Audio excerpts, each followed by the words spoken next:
ההליכות אל ההלכות. חזק וברוך רבותיי, בשורות טובות. On est le 22 aujourd'hui dans Mar Heshvan. Mar, on sait que ça peut être amer, mais j'espère qu'on a compris dans ces 22 jours qu'à nous de rendre la mer comme monsieur en hébreu, quand on dit monsieur, Mar. Comment le faire? Il y a un très beau message. C'est au nom de Rav Pinkus Zecher Tzadik Livracha, un grand rabbin qui est décédé dans un accident de voiture il y a à peu près une vingtaine d'années. Et regardez la paracha de cette semaine, avec quoi elle démarre. Elle porte le nom de la vie de Sarah, et ça commence Vayu Chaye Sarah Mea Shana Esrim Shana Sheva Shanim Vatamot Sarah. Donc ça commence par l'histoire de sa vie, et elle est décédée à 127 ans. Vous connaissez tous le premier Rashi. Comment ça se fait qu'elle est décédée? De quelle manière? La pauvre Sarah a eu une crise cardiaque. Parce que le Satan, c'est ce qu'on lit nous à Rosh Hashanah. Vous vous rappelez le chant de la Hakeda avant, quand on dit il est venu avec de la cendre et il a dit à Sarah Zel et Yitzhak Reach. Il a commencé comme ça, hein. Tu sais que ton mari il a égorgé, il a mis ton fils pour être sacrifié. Maintenant il voulait terminer à la fin en disant que il est là, parce que de toute façon il va revenir, Yitzhak, il est revenu, hein.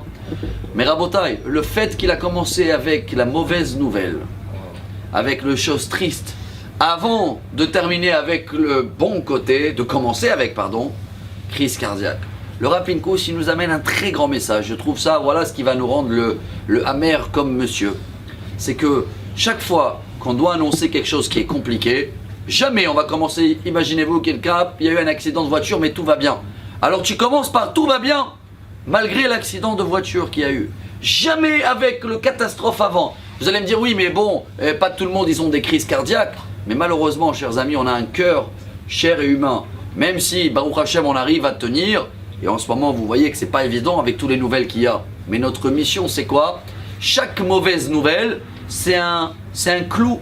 C'est un clou dans le bois, j'aurais dit ça. C'est-à-dire, même si tu enlèves le clou, le trou est toujours là. Et après, ça se commule, ça se commule, ça se commule.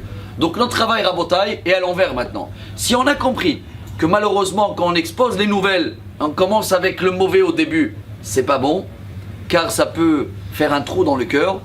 Moi, je veux tirer le message à l'envers. Quand on cherche à annoncer que des bonnes nouvelles, voilà le titre d'aujourd'hui, on va l'appeler. C'est quoi les bonnes nouvelles?